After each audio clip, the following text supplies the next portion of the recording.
ഒരു ഘടികാരത്തിലെ 12, 3, 7 ചേർത്തൊരു ത്രികോണം ഉണ്ടാക്കുന്നത്. ആ ത്രികോണത്തിലെ 3 കോണുകൾ ഏതൊക്കെ അളവുകളെന്നാണ് ചോദിച്ചേക്കുന്നത്. ഏതൊക്കെയാണെന്ന് ചോദിച്ചേക്കുന്നത്. ഇപ്പോൾ 12 ഒരു 5 മിനിറ്റ് എന്ന് പറഞ്ഞാൽ ഒരു 5 മിനിറ്റ് എന്ന് പറഞ്ഞാൽ 30 ഡിഗ്രിയാണ്.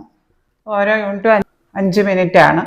അപ്പോൾ ഈ 12ന്റെ ഓപ്പോസിറ്റ് കിടക്കുന്ന ചാപം നോക്കൂ. ഇതാണ്. ഇതിൽ എത്ര 5 യൂണിറ്റ് വരുന്നുണ്ടെന്ന് നോക്കൂ. 1, 2, 3, 4.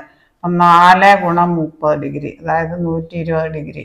അതിൻ്റെ ഹാഫ് എടുക്കുക. 120ന്റെ ഹാഫ് 60 ഡിഗ്രി. അപ്പോൾ ഒരു കോണളവ് കിട്ടി. ഇനി 7ന്റെ നേരെ ഓപ്പോസിറ്റിൽ എത്ര യൂണിറ്റ് ഉണ്ടോ ഈ ചാപത്തിൽ, എതിർ ചാപത്തിൽ? 1, 2, 3. 3 × 30 ഡിഗ്രി, അതായത് 90 ഡിഗ്രി. 90 ഡിഗ്രിയുടെ നേരെ ഹാഫ് എടുക്കുക. 45 ഡിഗ്രി. അപ്പം മറ്റേ കോണളവ് കിട്ടി. അപ്പം അടുത്തത് ഇനി 3ന്റെ എതിർ ചാപം എന്ന് പറയുന്നത് ഇതാ, നേരെ എതിരി കിടക്കുന്നു. ഇതിൽ എത്ര യൂണിറ്റ് വരുന്നുണ്ട്? 1, 2, 3, 4, 5. അപ്പം 5 × 30 ഡിഗ്രി എന്ന് പറയുന്നത് 150 ഡിഗ്രി. അതിൻ്റെ ഹാഫ് എടുക്കുക. 150ന്റെ ഹാഫ് 75. അപ്പം നമുക്ക് 3 കോണളവും കിട്ടി. 60, 45, 75. ഓപ്ഷൻ ഡി ആണ് ഉത്തരം.